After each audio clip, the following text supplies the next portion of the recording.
What up, everybody? Mm. All right, so I'm back. Hopefully for the last time today, because I know that let's face it, you guys probably sick and tired of seeing this sexy face again and again, and just in within 24 hours, right? You got to take a break from it sometimes. But the reason why I'm back again is because I forgot to do a review of Young Justice Outsiders episode 13. The reason being because I thought there were only 3 episodes that were released today. You know how I said to you guys, oh, they release 3 episodes every week. Well, turns out today they they dropped four new episodes instead of 3. So I was like, oh crap, I forgot to watch the episode 13. Somebody mentioned to me, hey Rama, what about the episode 13? I was like, what episode 13? It's like, I thought that was next week. But it's not next week. It was today. And so, but you know what? That's a good thing because I get to cover some certain details that I may have unintentionally left out. You know, details that I probably forgot to cover in the previous videos. So yeah, with all the recaps and TV reviews that I do, this too will contain spoilers. Excuse me, I had to burp a little bit there. Okay, so let's make this quick and snappy and straight to the point. The title is True Heroes, and the episode does move really, really fast.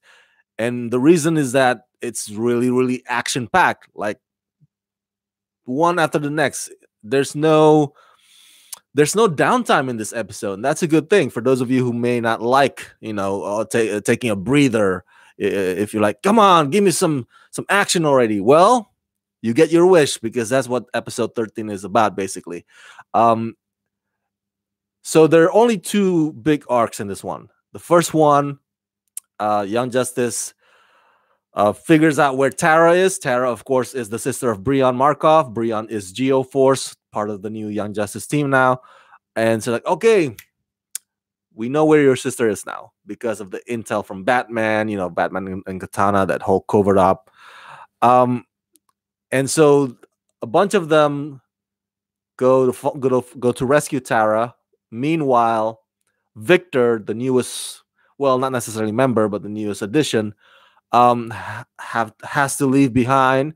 And of course, Violet/Halo has to leave behind because she's the only one who can tame Cyborg, Victor. Because, that's what I forgot to mention in the previous reviews, that Violet or/Halo, how she came to be her has to do with the mother box, and how Victor becomes Cyborg has to do with the father box.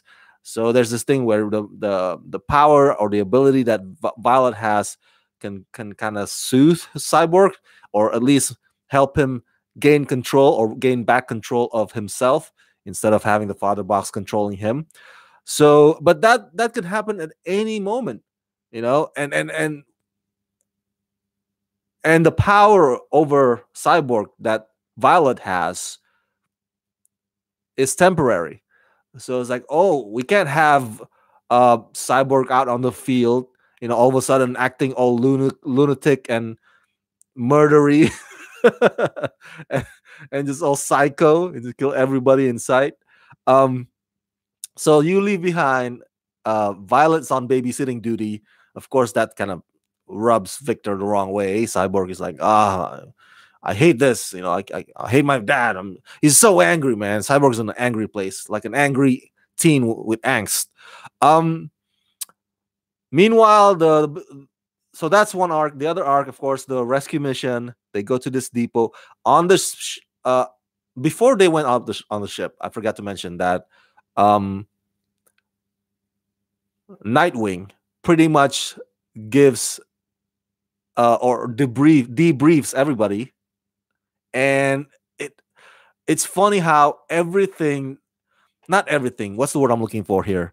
The clues and the pieces that were presented in previous episodes, all of a sudden it just like Nightwing is like detective, just like Batman. It's like, okay, this is what that intel gives us, and this is what this intel gives us, and from the research based on what Barbara gave me, and this is, remember that episode? Well, he didn't say that, but remember that episode where he went there and that. Okay, put all that together, and voila, we figured it out. It's a depot, and we got to go there. And part of that is also because of the VR goggles from Gar's episode, last episode. And I thought I didn't put the pieces together. I don't have that detective mind, because like, okay, for Nightwing and Batman, it's like this fits the puzzle, and it leads them to the depot, and it leads them to all depots. But they're in charge of rescuing or coming to the one that has Tara in it, and so this rescue mission, as I said earlier, is action packed. I love it. It's explosive, it's thrilling, it's just, and you hear all the nicknames, like, I don't know, Onslaught, what have you. So everybody's got nicknames in this movie, in the show, of course. And so they rescue Tara, because Tara by this point is part of the Fight Club, apparently super secret underground Fight Club for the elite.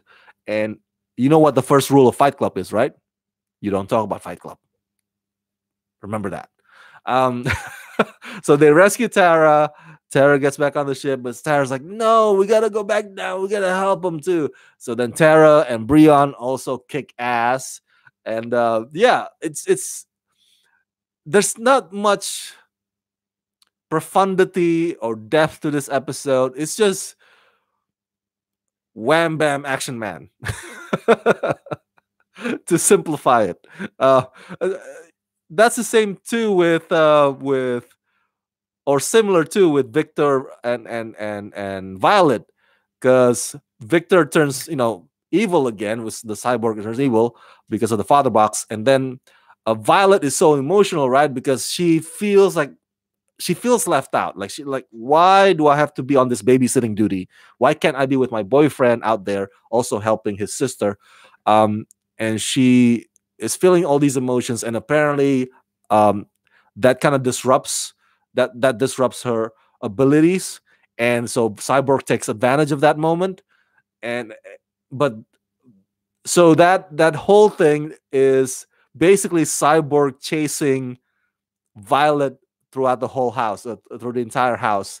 And that reminds me of it's akin to, or it's reminiscent of something like Michael Myers chasing down Laurie Strode, all over inside the house. Or it's like, that's like, if Michael Myers has a high advanced technology within him, instead of just a big ass knife that he's holding, that's what it's like. It's like he's chasing down Laurie Strode. Cyborg was chasing down Violet, and that's the impression I get.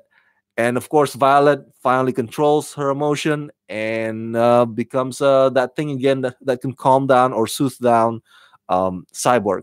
So again, it's not necessarily the episode doesn't. This episode doesn't have big themes, doesn't have really moral lessons. That's why I think the title is very fitting, True Heroes, because now you see all the characters be heroes, in action, kicking ass, actually using their ability to its fullest potential. And so it's just a um, fun, straight to the point episode that doesn't take too much of your time and doesn't even waste anybody's time. That's what I was gonna say.